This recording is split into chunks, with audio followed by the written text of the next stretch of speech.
అధ్యక్ష ఇప్పుడు రాష్ట్రంలో మరి నా దగ్గర వారు ఇచ్చినటువంటిది వారి దగ్గర ఉంది కాబట్టి మంత్రి గారి దగ్గర నేను మంత్రి గారి దగ్గర ఫాల్ట్ ఉందని నేను చేయట్లా.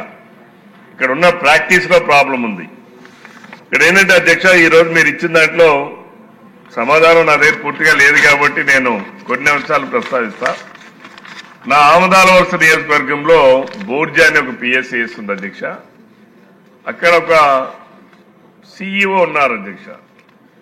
ఆయన అప్పుడు వైసీపీ ప్రభుత్వ కాలంలో వాళ్ళందరికీ కూడా ఏటీఎం కార్డులు ఇచ్చారు అధ్యక్ష. రైతులందరికీ కూడా ఏటీఎం కార్డులు ఇచ్చారు అధ్యక్ష. ఆ సిఇఓ గారు ఏం చేశారంటే ఏటీఎం కార్డులన్నీ వాళ్ళ దగ్గర పెట్టుకొని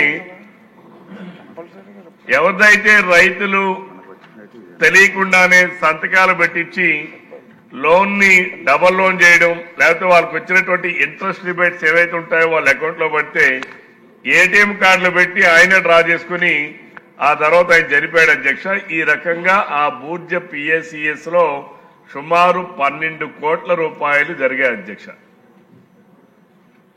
అక్కడున్న సిబ్బంది చేశారు అధ్యక్ష.